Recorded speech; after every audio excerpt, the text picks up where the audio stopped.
Assalamualaikum warahmatullahi wabarakatuh. Apa kabar teman-teman semua? Mudah-mudahan kalian sehat selalu, amin ya robbal alamin.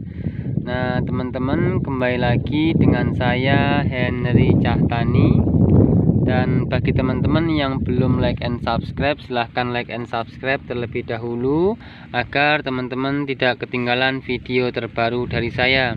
Nah teman-teman, sekarang tanggal 15 Juli 2020, saya sekarang berada di sawah saya. Nah ini adalah sawah saya, tanaman padi JL220, usia 18 hari setelah tanam. Nah teman-teman, ini adalah dengan sistem tanam 41, jadi 4 tancap 1 palir. Nah seperti itu. Nah kali ini saya ingin mengendalikan gulma pada tanaman padi yang ada di sawah saya ini menggunakan herbisida pembeku yaitu Satigul, kawan-kawan. Nah teman-teman perlu ketahui, di usia padi saya ini 8 hari setelah tanam, maka bisa dibilang cukup efektif ketika kita menggunakan herbisida yang berbahan aktif Pyrosulfuron, kawan-kawan. Artinya ini adalah pembeku biji. Dia ini sebenarnya kalau berbicara etil Pyrosulfuron atau Pyrosulfuron etil, dia ini cara kerjanya sebenarnya adalah pratumbuh dan purnatumbuh. Artinya teman-teman, maka ketika sawah ini baru ditanam di usia 7 hari sampai 10 hari itu dilakukan penyemprotan herbisida yang sifatnya pembeku, maka itu sangat bagus sekali. Kenapa? Karena dia akan membekukan gulma yang ada di tanaman padi kita. Nah seperti itu ya teman-teman. Ini padi JL220 ini habis saya pupuk kemarin, sudah saya pupuk. Pupuk yang saya aplikasikan baru urea, sama kemarin dikasih 4 sendok yaitu dari pupuk Neokristalon dari Pak Tani, saprotan CV, saprotan utama dikasih. Jadi pupuk yang baru masuk di sawah saya ini adalah NPK ya, NPK maaf, urea ya, urea sama NPK dari Pak Tani ya, Neokristalon itu. Nah seperti itu pupuk daunnya.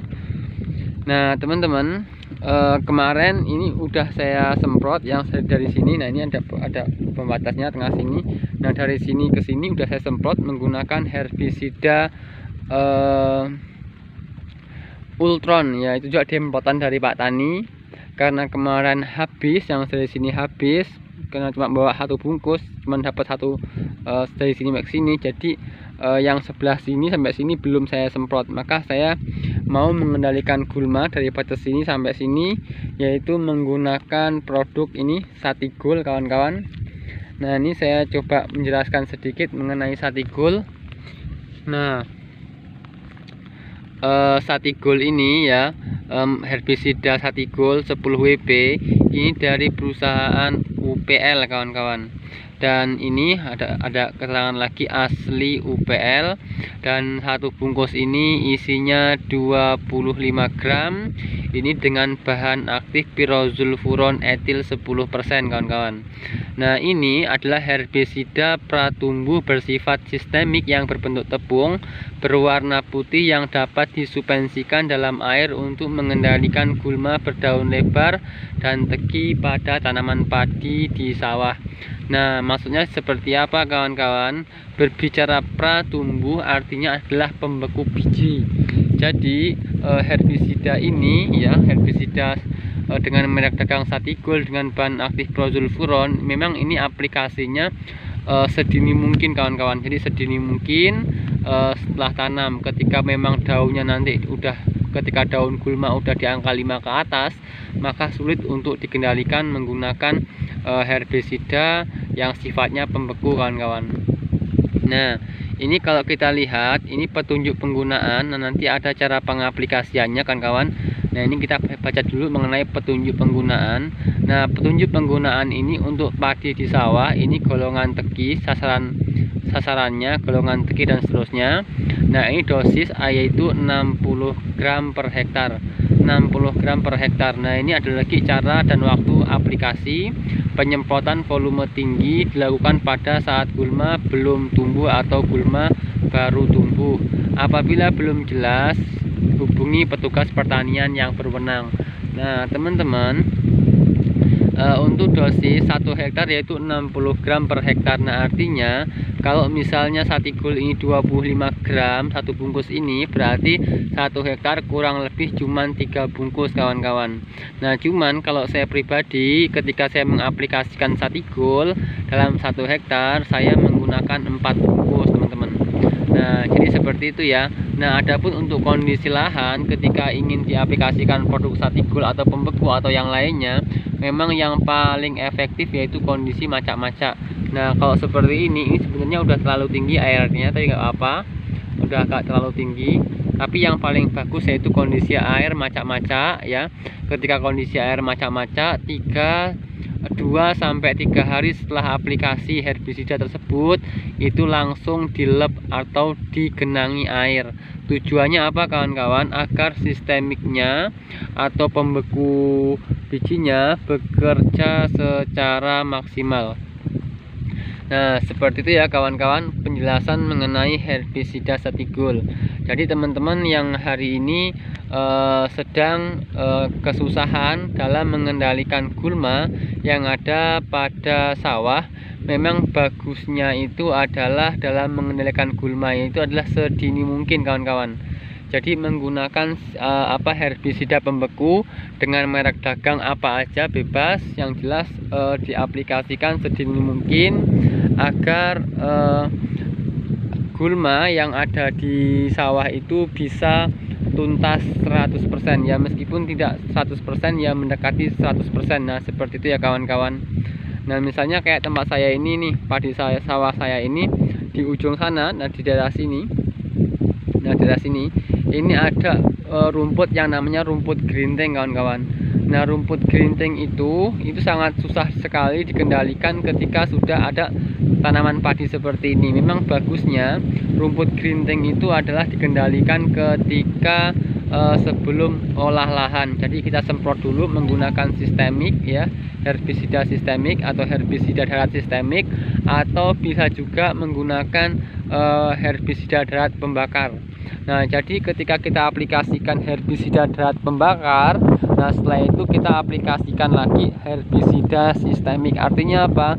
Agar rumput yang ada di sawah itu benar-benar tuntas, baru kita lakukan olah lahan. Nah, ketika olah lahan itu sudah selesai, rumput sudah tuntas, olah lahan selesai, maka dalam waktu dekat langsung kita tanam padinya, dan dalam waktu usia 6 hari setelah tanam sampai 10 hari maksimal setelah tanam, kita aplikasikan herbisida pembeku, contohnya seperti ini satigul atau yang lainnya. Maka ini sangat efektif sekali dalam menanggulangi gulma yang ada di sawah kita kawan-kawan. Nah, yang selanjutnya yaitu untuk pengaturan air ya. Pengaturan air itu harus bisa teratur. Kenapa? Kalau misalnya airnya terlalu banyak, maka herbisida tidak akan bekerja maksimal. Dan selanjutnya ketika kondisi lahan terlalu kering, itu pun akan membuat herbisida pun tidak mampu untuk mengendalikan rumput tersebut. Nah, seperti itu ya. Jadi yang paling efektif dalam mengendalikan gulma di sawah yaitu kondisi sawah atau kondisi tanah itu kondisi macak-macak kawan-kawan. Nah, setelah 2 hari sampai 3 hari setelah aplikasi herbisida itu dilakukan